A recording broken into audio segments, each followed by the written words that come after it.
사랑하는 성도 여러분, 오늘도 바쁜 하루의 걸음을 잠시 멈추고 하나님 앞에 조용히 머무는 이 시간에 여러분을 초대합니다. 지금 마음이 많이 지쳐 있지는 않으십니까? 누군가의 말 한마디가 마음에 오래 남고 어떤 표정 하나가 하루 종일 나를 흔들 때가 있습니다. 겉으로는 괜찮은 척 웃고 있지만 속으로는 계속 묻게 됩니다. 나는 잘하고 있는 걸까? 사람들이 나를 어떻게 보고 있을까? 하나님은 지금의 나를 어떻게 보고 계실까? 오늘 우리가 함께 묵상할 말씀은 고린도전서 3장 16절부터 4장 5절까지의 말씀입니다. 이 본문 안에서 사도 바울은 우리 마음을 흔드는 여러 시선 앞에서 믿음의 사람이 어디에 서야 하는지를 조용히 가르쳐 줍니다. 사람의 평가가 아니라, 나 자신에 대한 판단도 아니라 오직 주님의 판단 앞에 서는 삶. 그 삶이 우리를 자유하게 합니다. 오늘의 주제는 내 마음을 흔드는 세 가지 시선에서 자유해지는 법입니다. 우리를 흔드는 첫 번째 시선은 사람의 시선입니다.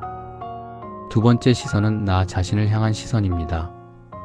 세 번째 시선은 세상의 기준이 만들어내는 시선입니다. 이 세 가지 시선이 우리를 붙잡을 때 마음은 쉽게 피곤해집니다. 인정받고 싶은 마음은 커지고 비난받을까 두려운 마음도 함께 커집니다. 그러나 오늘 말씀은 우리에게 다른 길을 보여줍니다.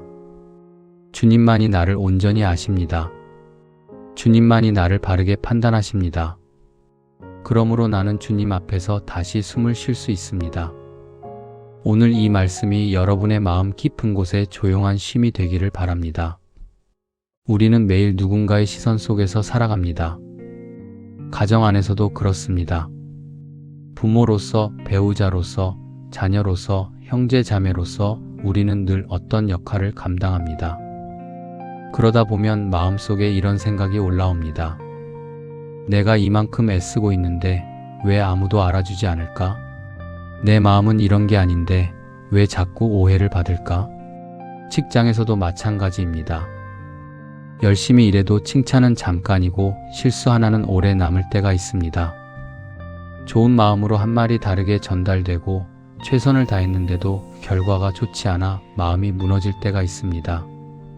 사람들과 함께 살아간다는 것은 참 복된 일이지만 동시에 참 어려운 일입니다. 왜냐하면 사람의 시선은 늘 따뜻하지만은 않기 때문입니다. 때로는 비교하고, 때로는 평가하고, 때로는 쉽게 판단합니다. 신앙생활 안에서도 이런 마음은 찾아옵니다. 나는 믿음이 부족한 사람처럼 보이지 않을까? 저 사람은 기도도 잘하고 봉사도 잘하는데 나는 왜 이렇게 연약할까? 내가 하나님 앞에 정말 괜찮은 사람일까? 혹시 여러분도 이런 마음으로 하루를 보내고 있지는 않습니까? 사람의 인정이 필요 없다는 말이 아닙니다. 우리는 모두 사랑받고 싶고 이해받고 싶고 수고를 알아주길 바랍니다. 그 마음은 부끄러운 것이 아닙니다. 하지만 그 인정이 내 존재의 중심이 되어버리면 우리의 마음은 끝없이 흔들립니다. 누가 칭찬하면 올라가고 누가 비난하면 무너집니다. 좋은 평가를 받으면 안심하고 작은 오해가 생기면 밤새 마음이 불편합니다. 그렇게 우리는 보이지 않는 시선들에 끌려다닙니다. 오늘 말씀은 그런 우리를 책망하기 전에 먼저 우리를 멈춰 세웁니다. 그리고 조용히 묻습니다. 너는 지금 누구의 시선 앞에서 살고 있느냐? 고린도전서는 사도 바울이 고린도 교회에 보낸 편지입니다. 고린도라는 도시는 당시 매우 번화한 도시였습니다. 사람들이 많이 모였고 지식과 말솜씨와 성공을 중요하게 여겼습니다. 화려함이 있었고 경쟁도 있었습니다. 그 도시 한가운데 고린도 교회가 있었습니다. 그런데 교회 안에도 세상의 분위기가 조금씩 들어왔습니다. 사람들은 서로를 비교하기 시작했습니다. 나는 바울에게 속했다. 나는 아볼로에게 속했다. 나는 게바에게 속했다. 신앙의 중심이 그리스도께 있어야 하는데 어느새 사람의 이름과 사람의 평가가 중심이 되어버렸습니다. 바울은 이 문제를 매우 아프게 바라보았습니다. 그는 고린도 교회를 정죄하려고 편지를 쓴 것이 아니었습니다. 그들의 마음이 다시 복음의 중심으로 돌아오기를 바랐습니다. 그래서 바울은 고린도전서 3장 16절에서 이렇게 말합니다. 너희는 너희가 하나님의 성전인 것과 하나님의 성령이 너희 안에 계시는 것을 알지 못하느냐. 참 놀라운 말씀입니다. 바울은 흔들리는 교회를 향해 먼저 이렇게 말합니다. 너희는 하나님의 성전이다. 문제가 많아 보이는 교회였지만 하나님은 그들을 버리지 않으셨습니다. 다투고 비교하고 흔들리는 그 공동체를 향해 여전히 하나님의 성령이 거하시는 성전이라고 부르셨습니다. 이 말씀은 오늘 우리에게도 들려옵니다. 연약한 너의 마음도 하나님이 외면하신 곳이 아니라, 상처받은 너의 삶도 주님이 떠나신 자리가 아니다. 흔들리고 있는 너도 여전히 하나님의 은혜 안에 있다. 바울은 이어서 사람의 지혜를 내려놓으라고 말합니다. 세상의 지혜가 하나님 앞에서는 어리석을 수 있다고 말합니다. 그리고 4장으로 넘어가며 자신을 이렇게 소개합니다. 사람이 마땅히 우리를 그리스도의 일꾼이요 하나님의 비밀을 맡은 자로 여길지어다. 바울은 사람들의 인기나 평가로 자신을 설명하지 않았습니다. 그는 자신을 주님의 일꾼이라고 말했습니다. 하나님의 것을 맡은 청직이라고 말했습니다. 그리고 매우 중요한 고백을 합니다. 너희에게나 다른 사람에게나 판단받는 것이 내게는 매우 작은 일이라. 바울은 사람의 판단을 무시한 것이 아닙니다. 공동체의 권면을 가볍게 여긴 것도 아닙니다. 다만 그는 자기 존재의 최종 판단을 사람에게 맡기지 않았습니다. 자기 자신에게도 맡기지 않았습니다. 그는 이렇게 고백합니다. 나를 판단하실 이는 주시니라. 이 말씀이 오늘 우리 마음을 자유하게 하는 복음의 문입니다. 첫 번째 묵상 포인트는 이것입니다. 사람의 시선은 나를 흔들 수 있지만 나를 정의할 수는 없습니다. 우리는 사람들의 말에 쉽게 영향을 받습니다. 따뜻한 말 한마디에 힘을 얻기도 하고 차가운 말 한마디에 깊이 상처받기도 합니다. 사람의 말은 가볍지 않습니다. 때로는 오래 마음에 남습니다.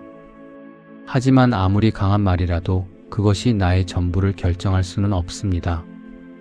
바울은 고린도 교회 안에서 여러 평가를 받았습니다. 어떤 사람은 바울을 존경했습니다. 어떤 사람은 바울의 말이 약하다고 생각했습니다. 어떤 사람은 아볼로가 더 낫다고 여겼습니다. 바울도 사람들의 평가를 모를 리 없었습니다. 그도 마음이 아팠을 것입니다. 그러나 바울은 그 시선 안에 갇히지 않았습니다. 그는 자신이 누구인지를 사람들의 반응에서 찾지 않았습니다. 그는 자신을 그리스도의 일꾼이라고 불렀습니다.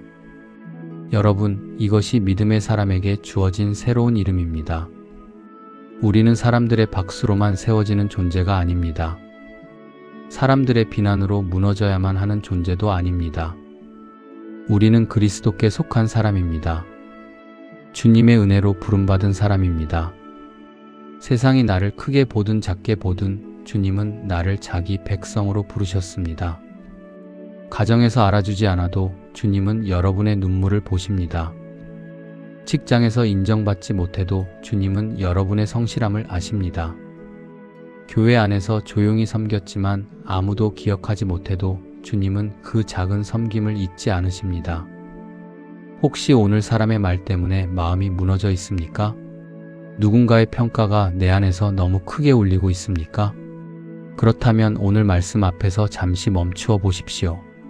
그 말이 정말 하나님의 음성입니까? 그 평가가 정말 내 인생의 최종 결론입니까? 주님은 우리를 사람들의 시선보다 깊이 보십니다. 겉으로 드러난 결과만 보지 않으십니다. 감추어진 동기와 눈물과 견딤까지 아십니다. 사람의 시선은 내 마음을 흔들 수 있습니다. 그러나 주님의 사랑 안에 있는 나를 정의할 수는 없습니다. 두 번째 묵상 포인트는 이것입니다. 나 자신을 향한 시선도 주님 앞에 내려놓아야 합니다. 우리는 때때로 다른 사람보다 더 엄격하게 자신을 판단합니다. 겉으로는 아무렇지 않은 척하지만 마음속에서는 계속 나를 꾸짖습니다. 왜 나는 이것밖에 안 될까?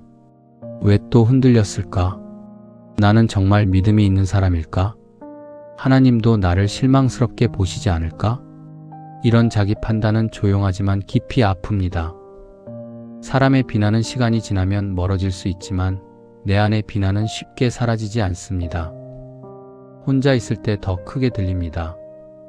기도하려고 눈을 감으면 은혜보다 후회가 먼저 떠오를 때도 있습니다.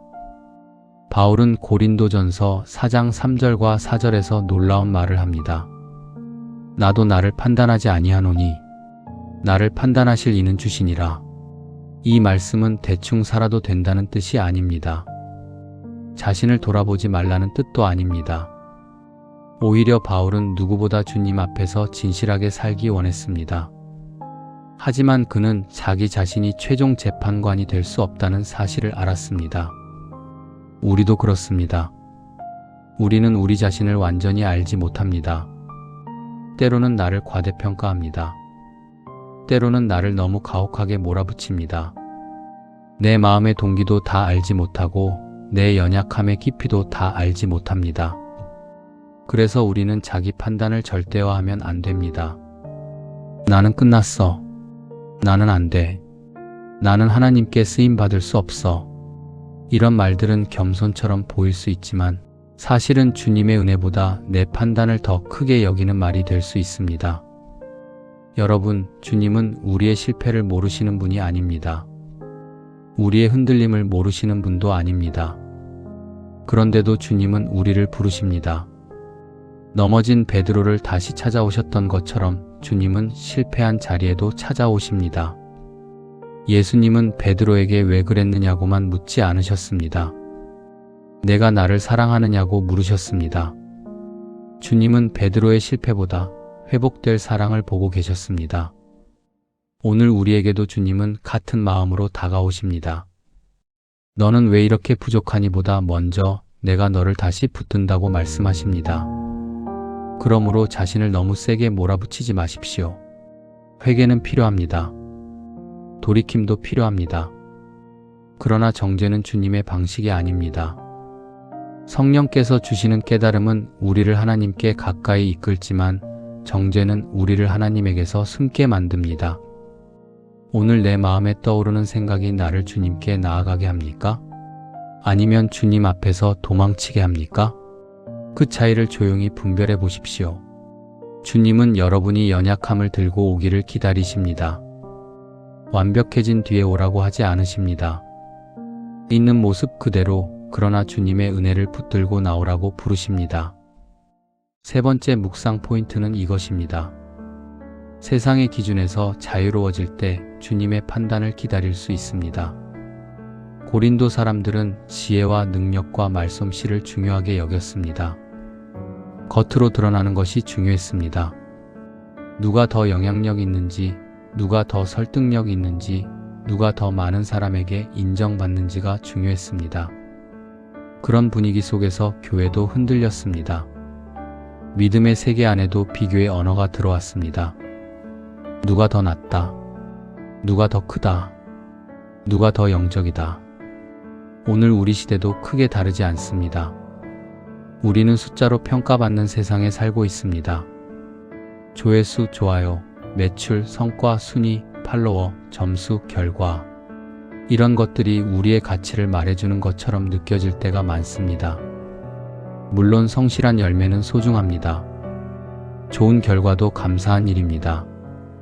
그러나 결과가 내 존재의 전부가 될 때 우리는 쉽게 무너집니다. 잘 되면 교만해지고 안 되면 나 자신을 미워하게 됩니다. 세상의 기준은 늘 더 많은 것을 요구합니다. 조금 잘하면 더 잘해야 하고 조금 인정받으면 더 큰 인정을 받아야 합니다. 끝이 없습니다. 그래서 마음은 계속 달립니다. 쉬어도 쉬는 것 같지 않습니다. 기도해도 머릿속은 비교와 걱정으로 가득합니다. 바울은 이런 세상의 기준 앞에서 주님의 시간을 말합니다. 고린도전서 4장 5절은 이렇게 말합니다. 그러므로 때가 이르기 전 곧 주께서 오시기까지 아무것도 판단하지 말라. 주님이 오실 때 어둠에 감추인 것들을 드러내시고 마음의 뜻을 나타내신다고 말씀합니다. 이것은 두려운 말씀이기도 하지만 믿는 자에게는 큰 위로의 말씀입니다. 왜냐하면 주님은 겉모습만 보시는 분이 아니기 때문입니다. 주님은 감추어진 충성을 아십니다. 말하지 못한 눈물을 아십니다. 아무도 보지 않는 곳에서 지킨 믿음을 아십니다. 사람들이 알아주지 않은 순종도 주님은 기억하십니다. 세상이 보기에 작아 보여도 주님 앞에서는 귀한 삶이 있습니다. 기도 한숨이 그렇습니다. 참아낸 말 한마디가 그렇습니다. 누군가를 위해 조용히 흘린 눈물이 그렇습니다. 억울해도 악으로 갚지 않으려 했던 마음이 그렇습니다. 바울은 마지막 평가를 주님께 맡겼습니다. 그렇기 때문에 오늘의 오해 속에서도 무너지지 않을 수 있었습니다. 오늘의 칭찬 속에서도 교만하지 않을 수 있었습니다. 여러분, 우리도 그렇게 살 수 있습니다. 모든 것을 지금 당장 증명하려 하지 않아도 됩니다. 내 진심을 모든 사람에게 설명하지 못해도 괜찮습니다. 오해가 풀리는데 시간이 걸릴 수 있습니다. 수고의 열매가 늦게 나타날 수도 있습니다. 하지만 주님은 늦지 않으십니다. 주님은 정확하십니다. 주님은 사랑으로 판단하시는 분입니다. 그리고 그 판단의 중심에는 예수 그리스도의 십자가가 있습니다. 십자가는 세상의 시선으로 보면 실패처럼 보였습니다. 예수님은 조롱받으셨고 버림받으셨고 죄인처럼 달리셨습니다. 사람들은 예수님을 판단했습니다. 그러나 하나님은 그 십자가를 구원의 길로 세우셨습니다. 사람들이 끝이라고 말한 자리에서 하나님은 생명을 시작하셨습니다. 그러므로 우리의 아픔도 주님 안에서 다시 해석될 수 있습니다. 오늘의 실패가 끝이 아닐 수 있습니다. 오늘의 기다림이 버림받음이 아닐 수 있습니다. 오늘의 눈물이 하나님 앞에서는 귀한 기도가 될 수 있습니다. 십자가의 주님은 우리의 수치와 두려움을 아십니다. 비난받는 마음을 아십니다. 오해받는 고통도 아십니다. 그래서 그분 앞에서는 숨지 않아도 됩니다. 주님께 이렇게 고백할 수 있습니다. 주님, 저는 사람의 시선에 흔들립니다. 인정받고 싶은 마음이 큽니다. 비난이 두렵습니다. 하지만 저를 판단하실 분은 오직 주님이심을 믿습니다. 이 고백이 우리를 천천히 자유하게 합니다. 완전히 흔들리지 않는 사람이 되는 것이 목표가 아닙니다. 흔들릴 때마다 다시 주님의 시선으로 돌아오는 것이 믿음입니다. 이제 오늘의 말씀을 삶에 어떻게 적용할 수 있을지 생각해 보겠습니다. 거창한 결단부터 시작하지 않아도 됩니다.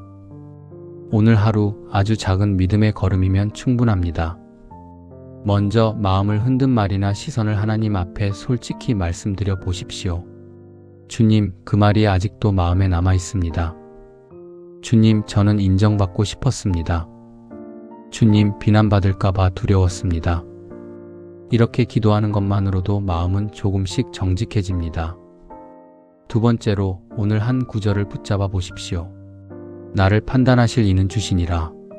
이 말씀을 마음속으로 천천히 되새겨 보십시오. 사람의 평가가 크게 들릴 때 이 말씀을 조용히 붙드십시오. 내가 나를 너무 하시하게 몰아붙일 때도 이 말씀을 붙드십시오. 주님이 나의 최종 판단자이십니다. 세 번째로 오늘은 모든 것을 설명하려는 마음을 조금 내려놓아 보십시오. 물론 필요한 대화는 해야 합니다. 오해를 풀기 위한 노력도 중요합니다. 하지만 모든 사람에게 즉시 이해받아야만 평안할 수 있다면 우리는 계속 지칠 수밖에 없습니다. 때로는 주님께 맡기는 침묵이 필요합니다. 믿음의 침묵은 포기가 아닙니다. 주님이 아신다는 사실을 붙드는 것입니다. 네 번째로 누군가를 향한 내 판단도 잠시 멈추어 보십시오.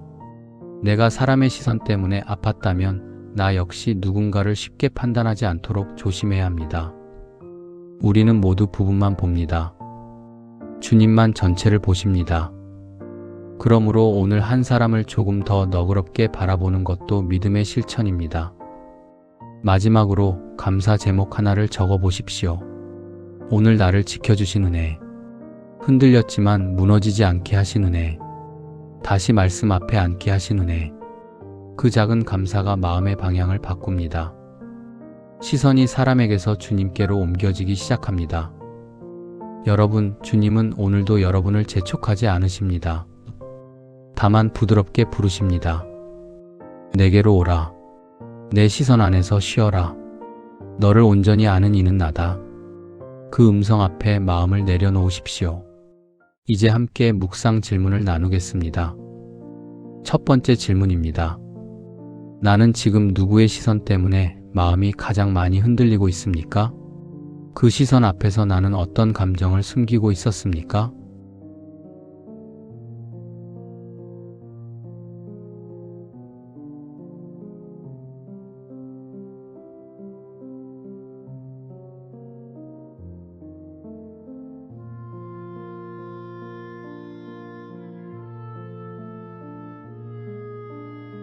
두 번째 질문입니다.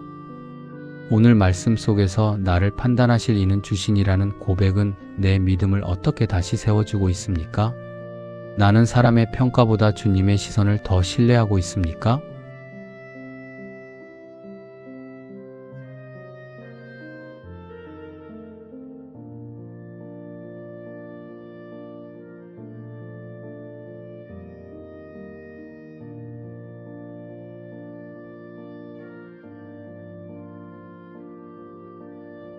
세 번째 질문입니다.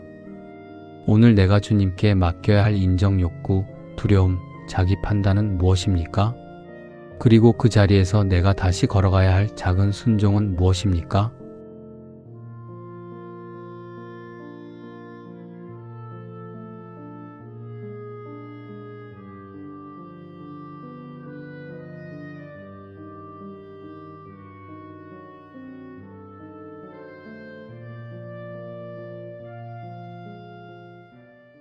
이제 함께 기도하겠습니다. 사랑의 하나님 아버지, 오늘도 흔들리는 마음을 안고 주님 앞에 나옵니다. 겉으로는 괜찮은 척했지만 제 마음은 사람의 시선에 자주 흔들렸습니다. 인정받고 싶은 마음이 컸고 비난받는 것이 두려웠습니다.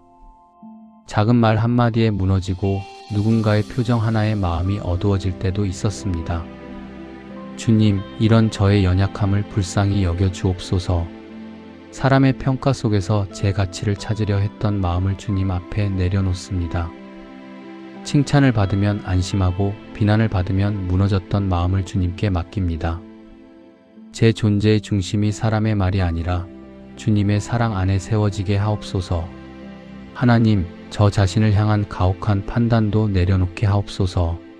실패한 기억 때문에 저를 미워하지 않게 하시고 부족한 모습 때문에 주님 앞에서 숨지 않게 하옵소서. 회개할 것은 회개하게 하시되 정죄 가운데 머물지 않게 하옵소서. 성령께서 주시는 깨달음으로 다시 주님께 가까이 나아가게 하옵소서. 주님, 세상의 기준이 제 마음을 지배하지 않게 하옵소서.